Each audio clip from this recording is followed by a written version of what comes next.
Direct Anonymous Attestation (DA) is a cryptographic primitive which enables remote authentication of a trusted computer whilst preserving privacy of the platform's user. The protocol has been adopted by the Trusted Computing Group (TCG) in the latest version of its Trusted Platform Module (TPM) specification to address privacy concerns. See also Loss of Internet Anonymity. ISO/IEC 20008 specifies DA as well, and Intel's Enhanced Privacy ID (EPID) 2.0 implementation for microprocessors is available for licensing RANZ along with an open-source SDK. In principle, the privacy issue could be resolved using any standard signature scheme or public key encryption and a single key pair. Manufacturers would embed the private key into every TPM produced and the public key would be published as a certificate. Signatures produced by the TPM must have originated from the private key, by the nature of the technology, and since all TPMs use the same private key they are indistinguishable, ensuring the user's privacy. This rather naive solution relies upon the assumption that there exists a global secret. One only needs to look at the precedent of Content Scramble System (CSS), an encryption system for DVDs, to see that this assumption is fundamentally flawed. Furthermore, this approach fails to realize a secondary goal, the ability to detect rogue TPMs. A rogue TPM is a TPM that has been compromised and had its secrets extracted. The solution first adopted by the TCG TPM specification v1.1 required a trusted third party, namely a privacy certificate authority, Privacy California. Each TPM has an embedded RSA key pair called an endorsement key (EK), which the Privacy California is assumed to know. In order to attest, the TPM generates a second RSA key pair called an attestation identity key (AIK). It sends a public AIK, signed by EK, to the Privacy California, who checks its validity and issues a certificate for the AIK. For this to work, either A, the Privacy California must know the TPM's public EIK a priori, or B, the TPM's manufacturer must have provided an endorsement certificate. The host/TPM is now able to authenticate itself with respect to the certificate.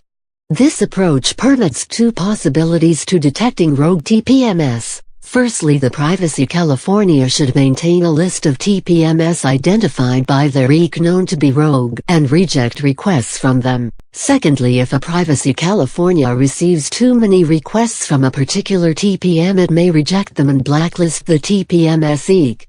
The number of permitted requests should be subject to a risk management exercise. This solution is problematic since the Privacy California must take part in every transaction and thus must provide high availability whilst remaining secure.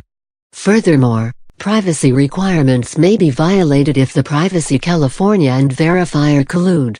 Although the latter issue can probably be resolved using blind signatures, the first remains. The EPID 2.0 solution embeds the private key in the microprocessor when it is manufactured, inherently distributes the key with the physical device shipment, and has the key provision and ready for use with first power on. The DA protocol is based on 3 entities and 2 different steps. The entities are the DA member, TPM platform or EPID-enabled microprocessor, the DA issuer and the DA verifier. The issuer is charged to verify the TPM platform during the join step and to issue DA credential to the platform. The platform member uses the DA credential with the verifier during the sign step. Through a zero-knowledge proof, the verifier can verify the credential without attempting to violate the platform's privacy. The protocol also supports a blacklisting capability so that verifiers can identify attestations from TPMs that have been compromised. The protocol allows differing degrees of privacy.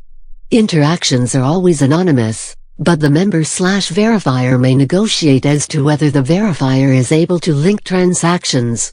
This would allow user profiling and/or the rejection of requests originating from a host which has made too many requests.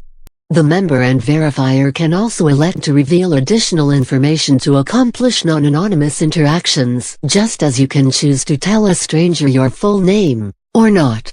Thus, known identity can be built on top of an anonymous start. Contrast this with, if you start with known identity, you can never prove you unknow that identity to regress to anonymity. The first direct anonymous attestation scheme is due to Brickell, Kamenisch, and Chen. That scheme is insecure and requires a fix. Brickell, Chen, and Lee improve efficiency of that first scheme using symmetric pairings, rather than RSA. And Chen, Morrissey, and Smart attempt to further improve efficiency by switching from a symmetric to an asymmetric setting. Unfortunately, the asymmetric scheme is insecure. Chen, Page, and Smart proposed a new elliptic curve cryptography scheme using Pareto-Nearag curves. This scheme is implemented by both EPID 2.0 and the TPM 2.0 standard, and the TPM 2.0 standard recommends that this scheme is implemented by TPMS in general and is required for TPMS that conform to the PC client profile. In addition, the Intel EPID 2.0 implementation of ISO/IEC 20008 DA and the available open source SDK can be used for members and verifiers to do attestation. Since one of the DA attestation methods in TPM 2.0 is identical to EPID 2.0, work is underway to make ISO/IEC 20008 DA and TPM 2.0 DA attestation read consistently with each other at the spec level.